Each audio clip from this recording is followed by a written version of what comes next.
No es una capitulación ante los degradantes defensores de hoy en día, del valor de las raíces africanas, de los negros americanos, señalar que los conocimientos originales de los afroamericanos, gracias a su propia cultura muy musical, aunque subdesarrollada de los aspectos básicos del ritmo y el compás musical, facilitaron mucho la rápida asimilación de los elementos de la tradición musical polifónica europea.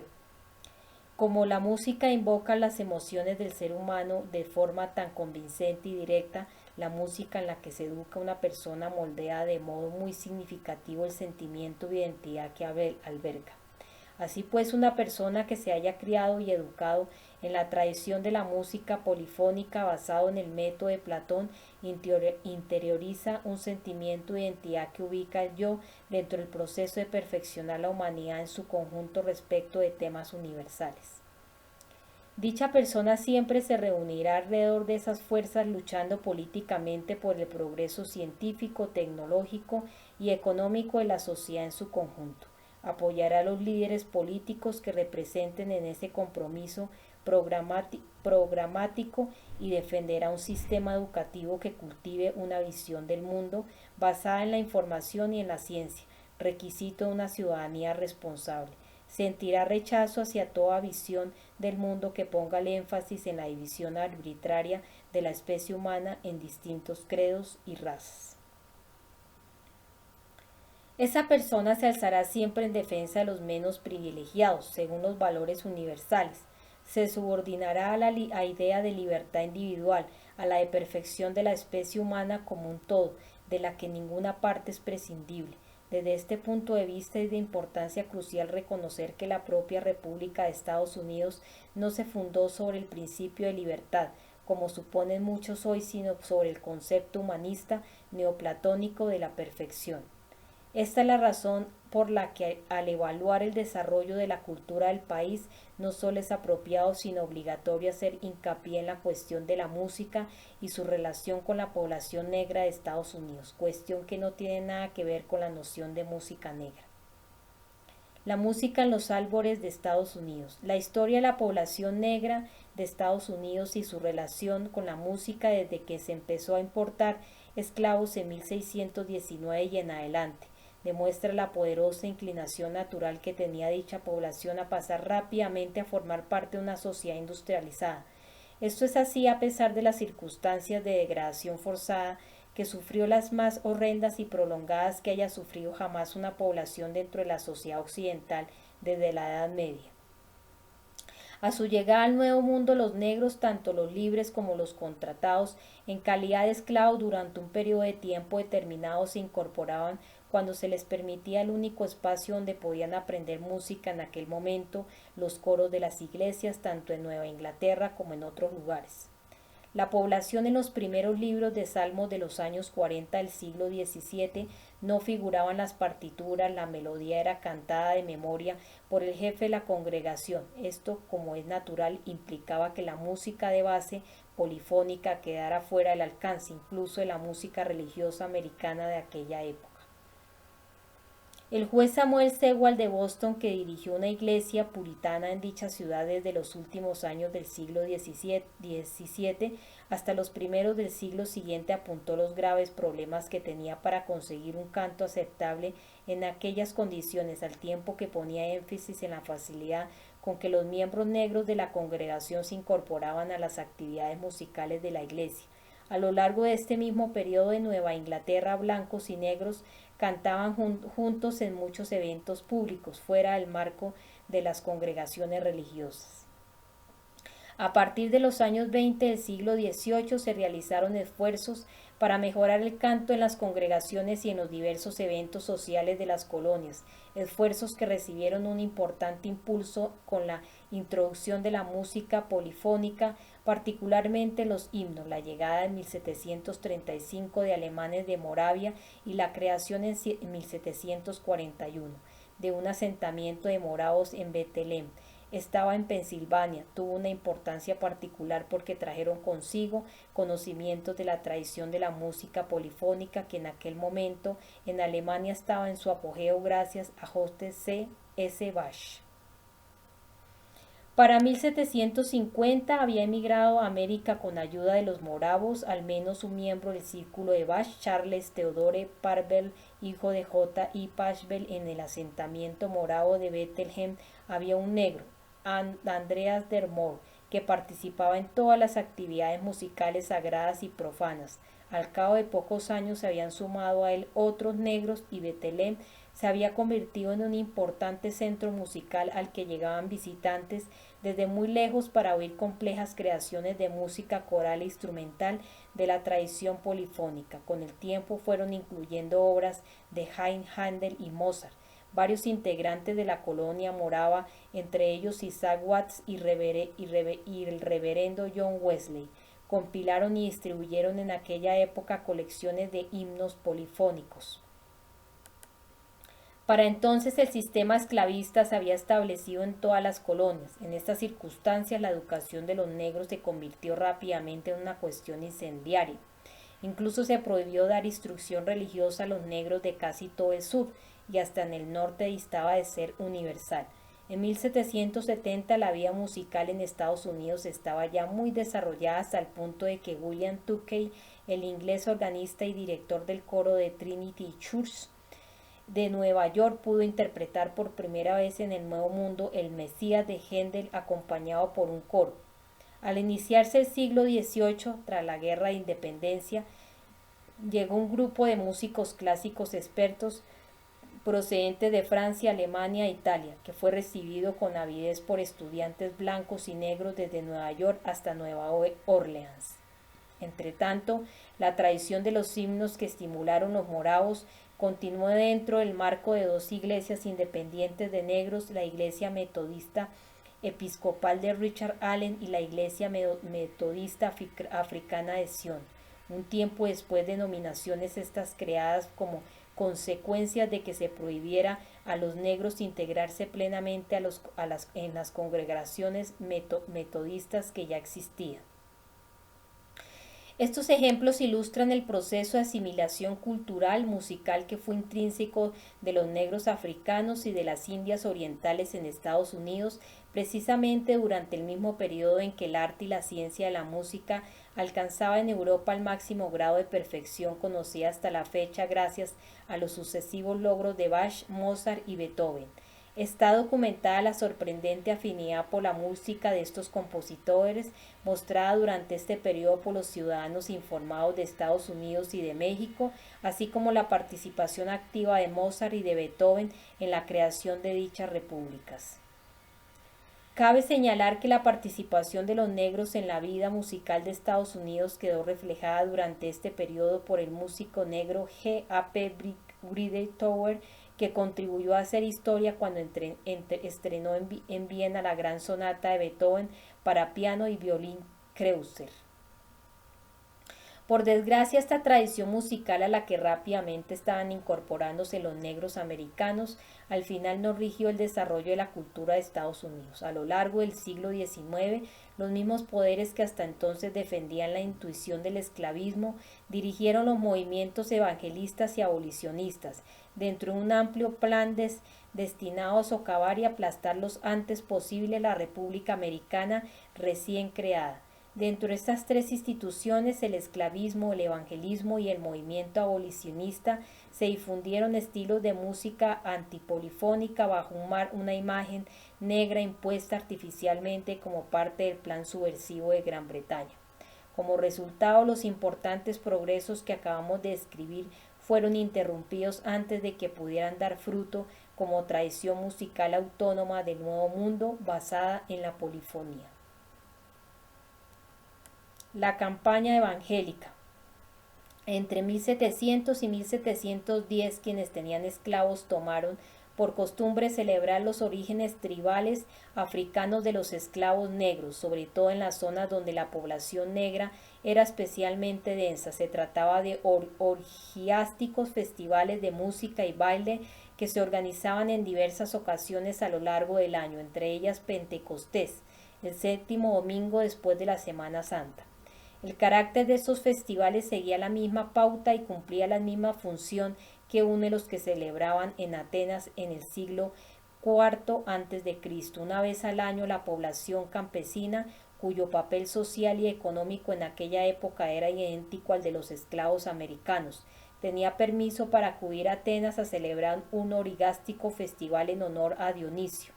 El festival duraba varios días y durante él se cometían todo tipo de actos de degradación y barbarie. Se consideraba necesario celebrar la fiesta por lo menos una vez al año, pues servía de válvula de escape y de contención de posibles revueltas de una población rural esclavizada. Estos festivales representaban la esencia de la denominada democracia de Pericles. Festivales como estos terminaron por formar parte de las reuniones en el campo de movimiento evangélico que tuvieron lugar a principios del siglo XIX. El segundo gran despertar fue organizado por las mismas redes financieras que dirigieron el esclavismo del sur y el movimiento abolicionista del norte, con el que guardaba una estrecha relación. Fue financiado por los banqueros Arthur y Lewis Tappan de Baring Brothers y se asignaron a él agentes de la British East Indian Company, con la cual los Tappan mantenían una estrecha relación. El movimiento fundamentalista del Gran Despertar no era en absoluto específico de ningún credo o raza. Iba dirigido a incitar el irracionalismo fundamentalista en todos los estratos susceptibles de la población de Estados Unidos. Solo en virtud de la relativamente mayor privación cultural y educativa que sufrían los negros y por lo tanto de su mayor grado de susceptibilidad a las supersticiones, resultaron más afectados que los blancos. Además de pervertir la noción misma de la religión, convirtiéndola en un pretexto para esos rituales dionisíacos, el movimiento evangélico sirvió de tapadera para lanzar un ataque directo y en gran medida fructuosa contra la tradición polifónica iniciada por los himnos y otras creaciones musicales de los moravos a mediados del siglo XVIII. Dicho ataque fue coordinado directamente por el fundamentalista movimiento de Oxford de John Ruskin. El resultado fue la drástica y sistemática eliminación del contrapunto polifónico de la música de iglesia durante la primera mitad del siglo XIX en Inglaterra y Estados Unidos. John Jim Crow. A pesar de lo horrendo de los festivales de música negra que se organizaron en torno a la institución del esclavismo y del movimiento evangélico, parecían nimios comparados con lo que giraban alrededor del movimiento abolicionista, donde se generalizaron la brutalidad y la desgracia de los negros americanos como parte de la política cultural destinada a toda la población. Bajo la bandera del movimiento abolicionista se tomó la costumbre de que los cómicos se pintaran la cara de negro, una sádica parodia de la triste condición de los esclavos de Estados Unidos. Esta tradición se transformó más adelante en la música popular americana. El furor de los cómicos que imitaban a los negros surgió de la caracterización de un personaje por Thomas de Rice en 1828. Toda la multimillonaria industria de la música popular a la que los círculos de alta sociedad iban a lanzar a George Gershwin fue consecuencia directa de la euforia desatada un siglo antes por Jim Crow. Esta canción barrió Estados Unidos y en Londres llegó a ser el mayor éxito del siglo. Al parecer no mucho después la cantaban los cómicos de Nueva Delhi. En 1840 aparecían imitadores de Rice con el rostro pintado de negro en los carteles de todos los teatros del país y se estaba considerando la manera de introducir la novedad en importantes compañías de Nueva York y de otras ciudades. Hubo cantantes blancos con la cara pintada de negro como Stephen Foster que se convirtieron en grandes estrellas. El circo de imitadores de negros y las actuaciones cómicas se incorporaron rápidamente al movimiento abolicionista como forma de hacer propaganda. Un suceso que sirve para ilustrar cómo utilizaron los abolicionistas esta nueva costumbre de los cómicos fue el asunto de la amistad. En 1839 los negros que iban a bordo del barco negrero Amistad se rebelaron y llevaron el navío a puerto en Long Island. Como en Estados Unidos era ilegal el comercio de esclavos, pero no la esclavitud, los jueces declararon que los esclavos de la Amistad eran ciudadanos libres. Entonces pasaron a formar parte de una especie de campaña itinerante de cómicos y salieron de gira a lo largo de toda la costa este en representación del movimiento abolicionista. pero hasta bien entrado el siglo XX, los creadores del arte de la destrucción no encontraron en la música popular estilos suficientemente degradantes que pudieran conducir en la práctica a la destrucción de la identidad de la juventud y de los grupos étnicos de la sociedad. RACE y la guerra de razas, un proyecto claro de psicosis. A principios de siglo, el negocio de la música popular, surgido de la tradición de los cómicos, ya se habían centrado en varias compañías discográficas de Manhattan, entre ellas la de Jerome Remick, donde habían empezado Wershing, Shapiro Bernstein, George Gershwin. Remick era una filial de Whitney Warner y por lo tanto se relacionaba con la que más adelante sería la Warner Brothers Pictures y la discográfica Warner Communication. Los propietarios de estas discográficas mantenían una estrecha relación tanto social como de negocios con los dueños del circuito de teatros de Broadway como los de Schubert y los directores de las principales compañías discográficas y con los círculos de sociedad de la Quinta Avenida. Todo el que había triunfado en el campo de la música popular durante la primera y la segunda década de Gershwin hasta Fred Astaire entró a través de dicho circuito y por lo general empezó en una de las grandes discográficas. De las compañías de Remick, Schwimmer, etc. salieron las canciones que inundaron los escenarios de música, los vaudevilles y los clubs de sociedad de Manhattan y el resto. En el vodevil seguía reinando la tradición de los cantantes pintados de negro. Un ejemplo notable de la época fue la interpretación de Bing Crosby con la cara pintada de negro del tema When the Darkies Bet Their Feet on the Mississippi Mud, acompañado de la banda de Paul Whiteman. Tocando junto a Crosby estaba, como no podía ser de otro modo, el famoso trompetista de Whiteman, Bix Beiderbecke, que afirmaba que su método para improvisar jazz se basaba en un estudio de la música de Debussy y por supuesto el famoso Al Jolson con la cara pintada de negro cantando Suen, el primer gran éxito de Gershwin como autor de canciones. El control del mundo de la música giraba alrededor de los círculos que frecuentaba el ático de Glenser y de allí se extendía hacia las principales compañías discográficas, los burdeles, los locales donde se bebía alcohol ilegal y los puntos de distribución de discos que constituían el verdadero mercado de masas de la industria de la música popular durante la ley seca. En ese sentido, la forma de trabajar de la industria musical resultaba indistinguible de las operaciones del crimen organizado que tenían la concesión de drogas y whisky de contrabando, así como el negocio de la prostitución y el juego, áreas personificadas por figuras como la familia canadiense Bronfman, Meyer Lasky y Lucky Luciano. La industria discográfica de Nueva York fue la que produjo lo que en el periodo que siguió a la Primera Guerra Mundial se consideraría el verdadero jazz y blues negros. Se trataba de formas sintéticas desarrolladas por negros equivalentes al jazz de los blancos, representado por Gershwin y el conjunto de la orquesta de baile de Paul Whiteman. A partir de 1917 se desarrollaron el jazz y el blues negros empleando el invento de medios electrónicos de H. G. Wells y Mountbatten, siguiendo el mismo modelo de guerra en el área psicológica que en los periodos anterior y posterior a la Segunda Guerra Mundial había sido utilizado por la Office of Strategic Service y otras instituciones afines tanto de Europa como de América del Norte. Todas las discográficas importantes de Nueva York como Columbia, Victor, Oken y Paramount crearon una división especial llamada División RACE. Se hicieron una serie de grabaciones que pretendían ser jazz y blues auténticos y se distribuyeron entre los núcleos de población negra urbanos y rurales de todo el país con la etiqueta RACE. De cada una de estas firmas también se emitieron a través de canales especiales de la radio.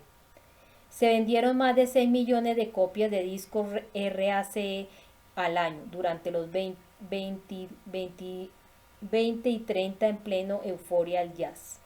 Las principales discográficas operaron bajo los auspicios de decenas de empresas pantalla más pequeñas a fin de crear la ilusión de que se trataba de un movimiento cultural de las masas y ocultar el hecho de que todo aquel proyecto estaba siendo coordinado solo por un grupo muy pequeño de ejecutivos de Nueva York. Por ejemplo, las grabaciones RACE llevadas a cabo por la American Recording Company, salieron al mercado simultáneamente bajo los sellos de hasta 8 filiales. Las series RACE de la Paramount se comercializaron en maletas y furgones a través de una empresa tapadera llamada Wisconsin Company con la marca comercial de National School Equipment. Gracias al proyecto RACE, las voces negras que cantaban letras obscenas entraron en los hogares de negros de todo el país, so pretexto de poner el folclore de color en contacto con sus raíces y con los productos de su propia cultura. Así fue como se llevó a cabo el lavado de cerebro de los negros americanos. Los músicos que contrataban las compañías discográficas para crear jazz y blues eran reclutados en el submundo del crimen organizado como consecuencia de la ley seca del menudeo de drogas y de la prostitución. No obstante, lo que se promovía como blues y jazz era muchas veces más degradante que la música que se tocaba en los burdeles de la época. No tenía nada que ver con la música que se escuchaba, por ejemplo, en Storville, el barrio de la prostitución de Nueva Orleans, a pesar de lo que se dijo más tarde. Hasta los historiadores del jazz más incondicionales se vieron obligados a reconocerlo. Por ejemplo, es de conocimiento general que el autor de canciones negras W.C. Handy, que más tarde fue apodado padre del blues en un intento de decir que el blues tenía su origen en el folclore, componía canciones que en el peor de los casos eran graciosas y educadas. El género del blues del que estamos hablando no tiene nada que ver con lo que entiende hoy el ciudadano medio por dicho término. Lo que se comercializaba con la etiqueta RACE era una forma completamente distinta de la ejemplificada por el famoso ese blues de W.C. Handy, claro está.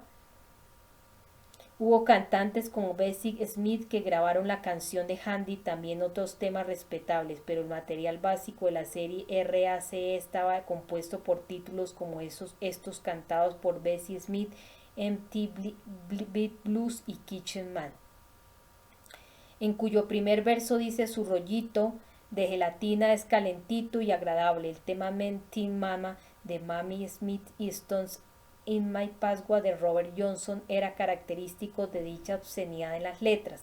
El Safety Mama de Baby C. Smith defendía sin tapujos la adicción a las drogas como método de asegurarse la fidelidad de un hombre. Para crear los blues se hacía una selección de prostitutas y homosexuales negros, se trazaban los perfiles y se escogían los que eran capaces de transmitir la imagen más profundamente obscena de degradación personal.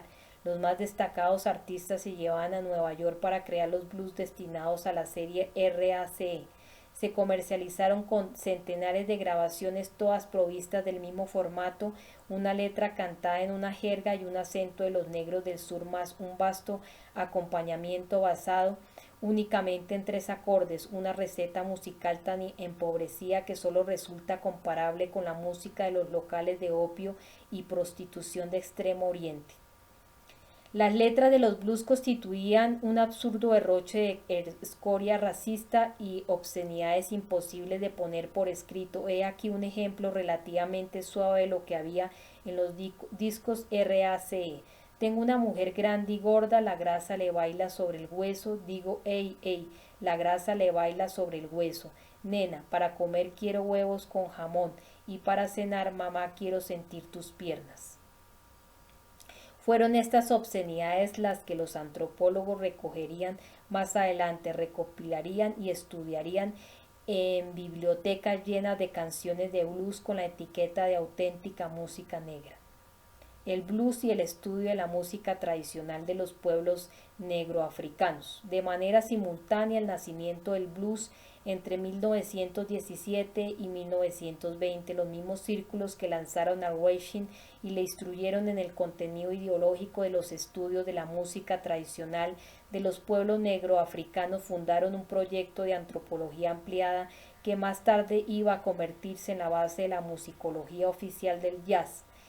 El cambio a la etnomusicología, esta fue la base de los programas de estudio de la música tradicional de los pueblos negroafricanos que más adelante se incluyeron en los planes de estudio de las universidades estadounidenses.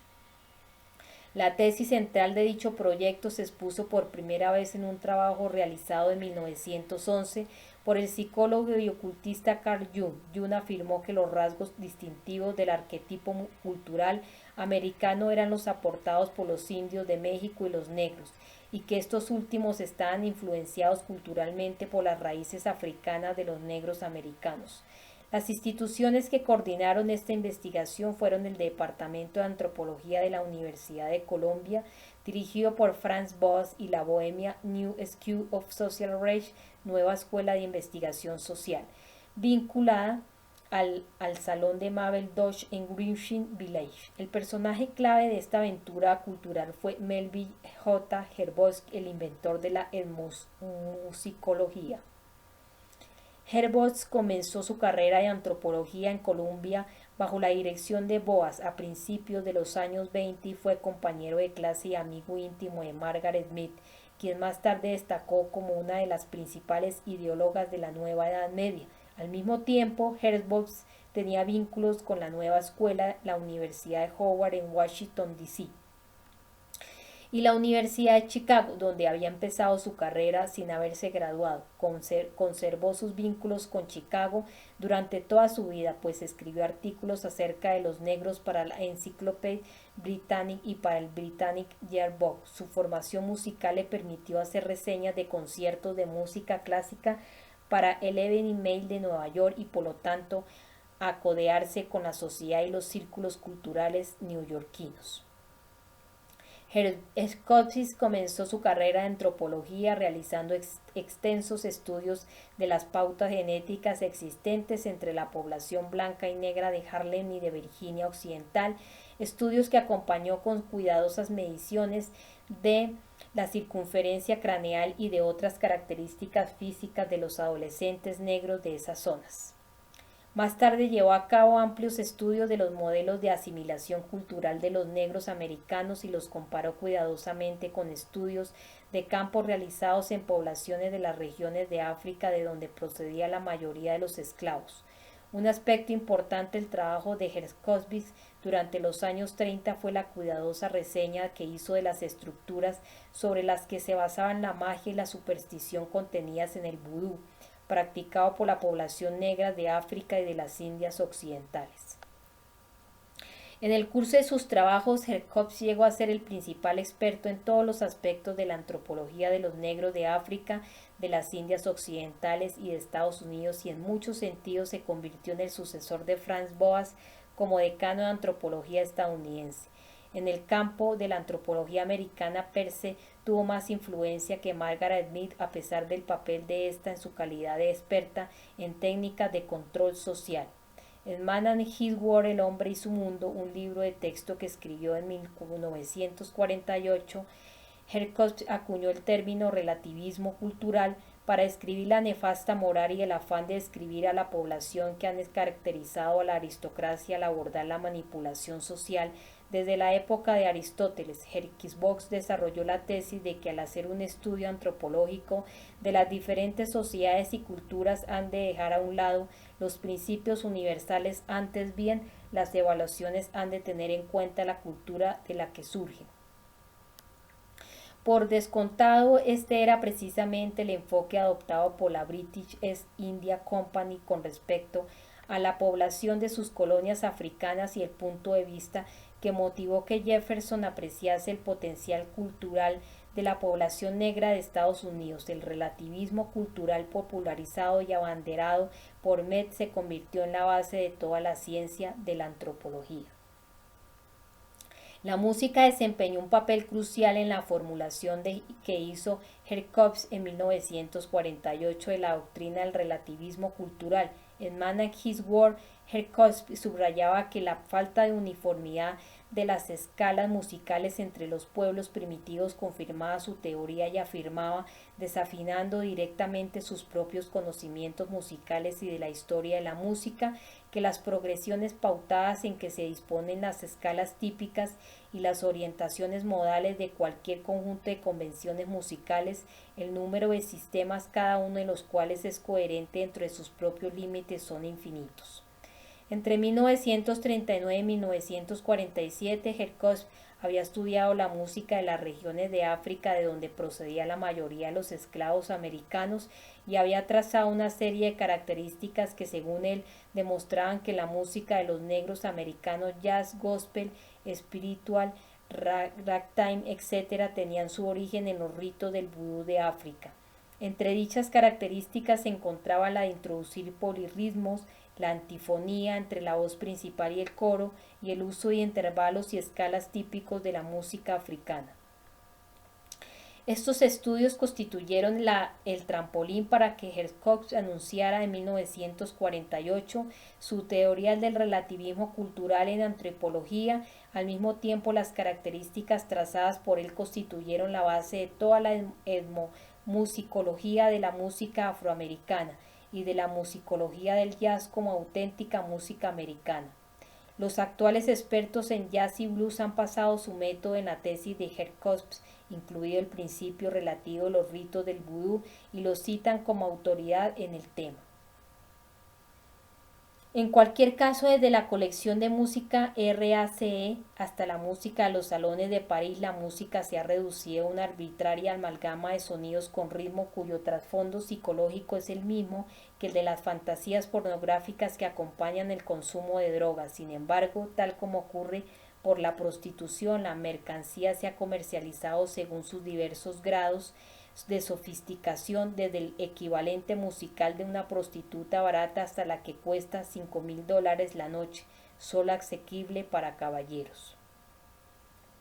Los judíos, el blues y el jazz. Aún no hemos terminado de hablar de las razones que llevaron a Gershwin entre 1920 y 40 a la fama, pero estamos preparados para asomarnos a la ironía más repugnante relacionada con la música popular de Estados Unidos del siglo XX. Una ironía que daría risa si no fuera por la seriedad con que se la tomaran los protagonistas.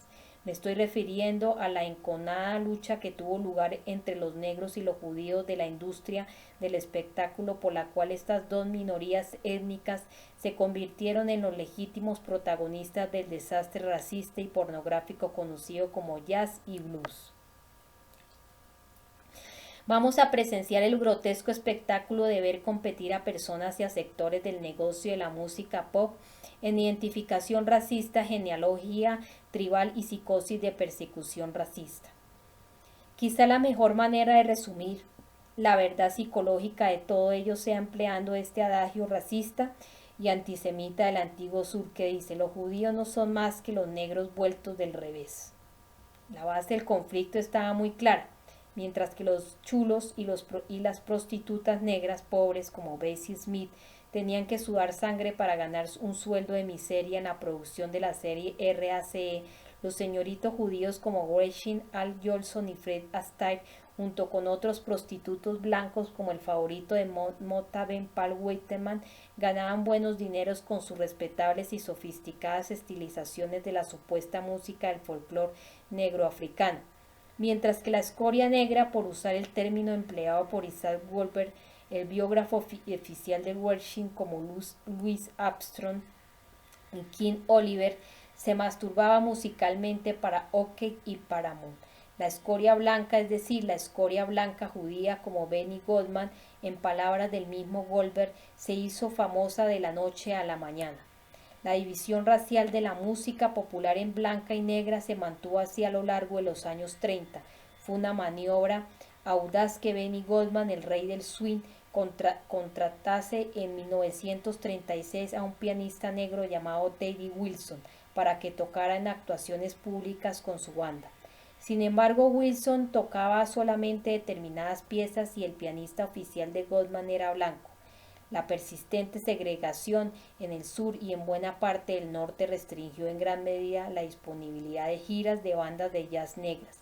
El hecho de incorporar siquiera un solo músico negro a una orquesta de blancos a menudo bastaba para que dicha orquesta ya no tuviera acceso a actuaciones lucrativas. En 1923, David Ewen, amigo íntimo de Gershwin y miembro de los círculos musicales de la alta sociedad a los que el compositor pasó a pertenecer de inmediato, publicó un artículo titulado El Rey del Jazz, en el que hablaba de su amigo. Empezaba diciendo: todo el jazz que que es bueno suena a Gershwin, el otro jazz suena a rayos. Esto se tomó como una declaración de guerra. La primera biografía oficial de Gershwin, escrita por Isaac Goldberg, estrecho colaborador del equipo Doc Van Betten como el propio Gershwin, y publicada en 1931, constituía un extraño alegato sobre la supremacía de los judíos en el jazz. Al principio de dicho libro, su autor explicaba que el llamado tono triste del jazz y del blues en realidad no tiene su origen en el África negra, sino en la música de los judíos de la Europa del Este. Goldberg afirma estar hablando a este respecto directamente en nombre del propio Gershwin. George no minimizaba la aportación que han hecho los negros a la psicología. Los ritmos y las letras de nuestras canciones populares sostienen que el jazz es esencialmente un producto americano. Sin embargo, él mismo es cada vez más consciente de la similitud que existe entre las canciones folclóricas de los negros y la de los izquierdistas polacos. En Funny Face se ilustra esto con bastante claridad. Empieza en yiddish y termina en la jerga propia de los negros. Pero junto a todo esto y saldrá el nombre de Al Johnson, el símbolo mismo de la similitud. En ese mismo libro, las categorizaciones racistas de Goldberg se vuelven todavía más incendiarias. El jazz podría atribuirse en parte a los negros, pero ha sido desarrollado desde el punto de vista comercial y artístico por los judíos. Los músicos consolidados como reyes del jazz eran seleccionados, coronados y bautizados por los círculos de la sociedad judía que rodeaban a Gershwin bajo la atenta mirada de sus amos de sangre azul. En primer lugar, el propio Gershwin fue aclamado como rey del jazz. Luego se confirió el mismo título a Paul Whiteman a tiempo para su estreno en 1924 en el Eoling Hall, cuando Benny Goodman dio su concierto de jazz en el Carnegie Hall. En 1938 fue coronado rey del swing.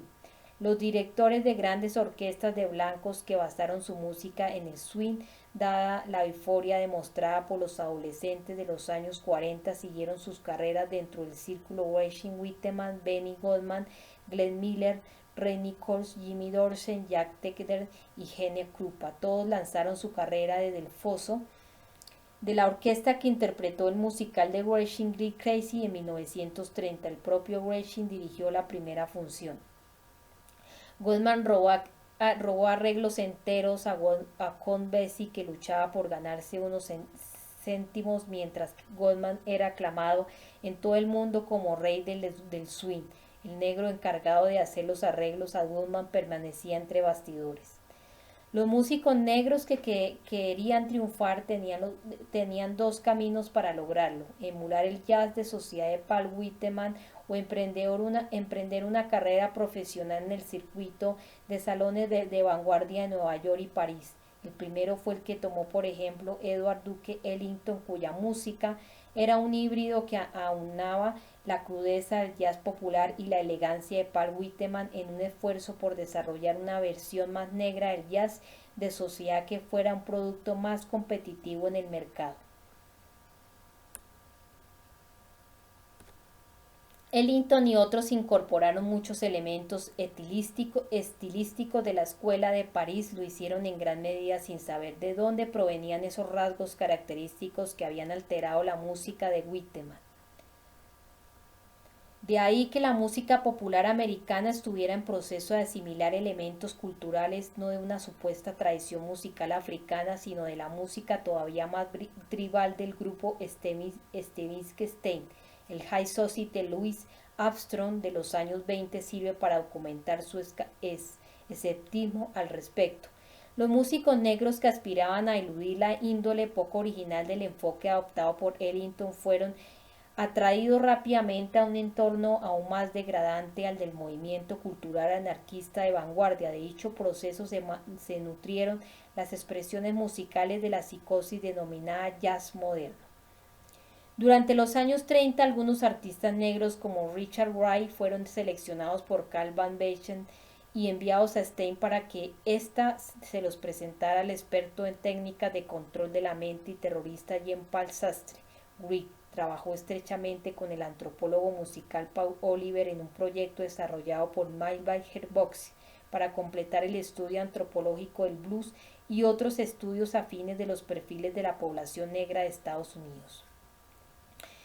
Wright puso la historia de su vida a disposición del proyecto Ingeniería Social de Londres, la música conocida como Furia Negra, que surgió en forma de bop tras la Guerra Mundial, fue cultivada por Stein y Sartre en París, ciudad que se convirtió en el centro de los músicos negros rebeldes de todos los géneros. Al mismo tiempo, el grupo de París, con la ayuda de la Escuela de Frankfurt de T. W. Adorno, estudió y seleccionó a los músicos blancos de Alemania, Francia e Italia de la posguerra, más cercanos a la mentalidad de la furia negra. La guerra y las atrocidades de los nazis ofrecían abundantes casos de derrumbe psicológico entre los que elegir, grupo que se convirtió en la vanguardia de la denominada música seria, Karlheinz Stockhausen, cuya música estaba influenciada por los aspectos más psicóticos del grupo de Schoenberg, anterior a la guerra, acompañado con su jazz a una compañía itinerante de magia después de la guerra. Su perfil psicológico cercano al de un psicótico con disociación intelectual lo calificaba a la perfección para ser líder de la nueva escuela de descomposición musical. Así pues, fue seleccionado y entrenado en las técnicas de Schoenberg, Berg y Anton por Horkheimer, por un estrecho colaborador de Adorno y de la sociedad parisina de la posguerra. Los textos escritos por el propio Adorno en esta época hacen hincapié en la conocida conexión que existía entre el gusto por el jazz y las tendencias latentes de rabia homicida y las fantasías de violación homosexual. Debe sorprendernos que Herbert Marcuse, el gurú de la escuela de Frankfurt, defendiera más tarde el jazz diciendo que era la música apropiada para la nueva izquierda. En los años 50, Andre Hodder, Nat Hetoff, Guter Schuff y otros impulsaron un nuevo proyecto por la supremacía de los blancos en el jazz, esta vez basado en una síntesis de las psicosis musicales lanzadas por Stockhausen por un lado y las lanzadas por el innovador creador del estilo Bop, Charlie Parker, por el otro.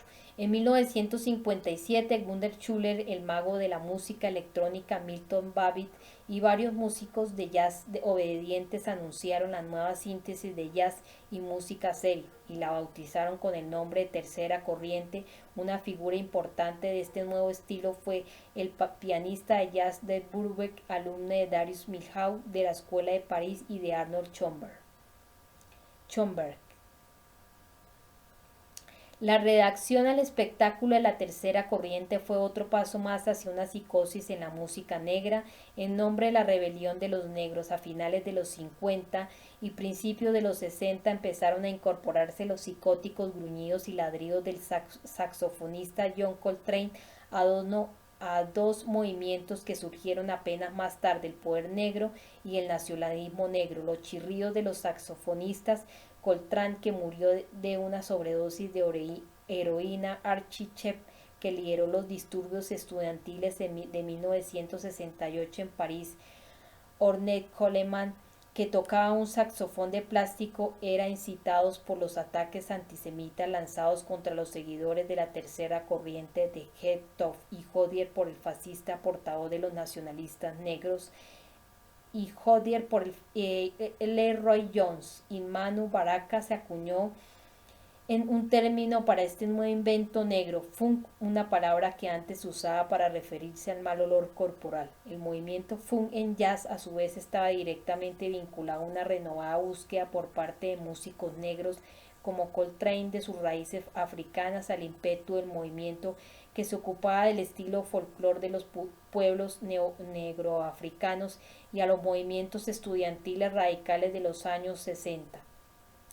Que la mentalidad del movimiento musical de la furia negra es idéntica a la doctrina del arte de la destrucción de Londres y París es algo que se aprecia claramente en el siguiente fragmento de una entrevista de 1970 con la explosión saxofónica de Archie Shepp.